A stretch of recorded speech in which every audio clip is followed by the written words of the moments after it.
दोस्तों how to read a book में आप लोगों का स्वागत है। पिछली क्लास में हमने एस साउंड के बारे में पढ़ा था। आज हम पढ़ने जा रहे हैं टी साउंड के बारे में। टी के उच्चारण के कुछ नियम हैं। हम बात करते हैं टी के प्रमुख उच्चारण ट होता है, लेकिन आज हम पढ़ेंगे श, च, थ, द।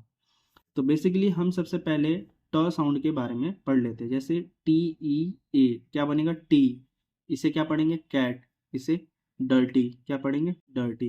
जबकि पिछली क्लास में आई साउंड के बारे में जब मैंने आपको पढ़ाया था तो आई साउंड का जो उच्चारण क्या था अ था। इस देखो अ साउंड आ रहा है कि नहीं आ रहा, डर्टी। ठीक है, यदि किसी वर्ड में टी के बाद आई के साथ ए आ जाए और आई के साथ ई आ जाए या आई के साथ ओ आ जाए तो टी का जो साउंड होगा वो क्या होगा श।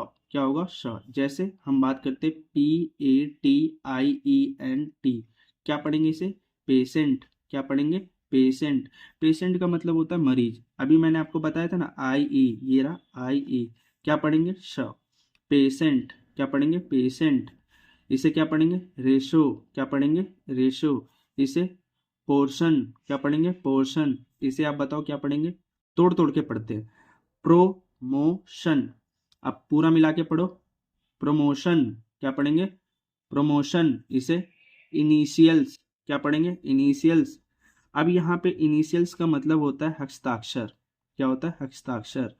इसे आप बताओ क्या पढ़ेंगे पार्सल। क्या पढ़ेंगे पार्सल।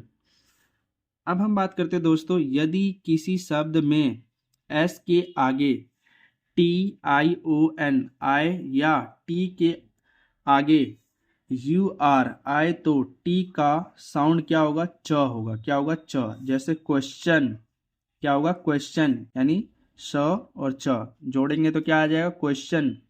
इसे आप पढ़ो। टी के साथ क्या आ रहा है यू आर ई, पढ़ो इसे। कल्चर क्या पढ़ेंगे कल्चर। इसे आप पढ़ो N A T U R E. देखो टी यू आर ई को हम क्या पढ़ेंगे च। नेचर क्या पढ़ेंगे नेचर। इसे आप पढ़ो पिक्चर। क्या पढ़ेंगे पिक्चर। अब हम बात करते हैं दोस्तों,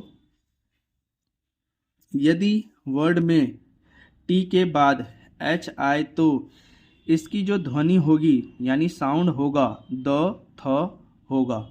जैसे हम टी एच को अभी हम क्या पढ़ेंगे द पढ़ेंगे। जैसे this that there these them. अब टी एच थ के बारे में पढ़ लेते हैं। इसे क्या पढ़ेंगे थिक थीन। क्या पढ़ेंगे इसे थ्रेड। इसे थ्री। इसे थीम। क्या पढ़ेंगे थीम। परंतु कभी कभी टी एच का जो साउंड होगा वो ट होगा। जैसे इसे हम क्या पढ़ेंगे थॉमस।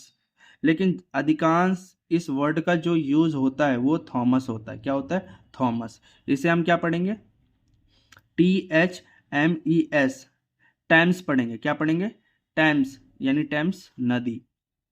तो दोस्तों कई बार जो टी का जो साउंड होता है वो आपको याद रखना है टी एच का, या तो हम इसे द पढ़ेंगे या तो हम इसे थ पढ़ेंगे। तो दोस्तों आज हमने टी साउंड को अच्छे से पढ़ा और समझा भी। तो दोस्तों नेक्स्ट वीडियो में मैं मिलता हूं और एक नया चैप्टर शुरू होगा। तो दोस्तों अलविदा।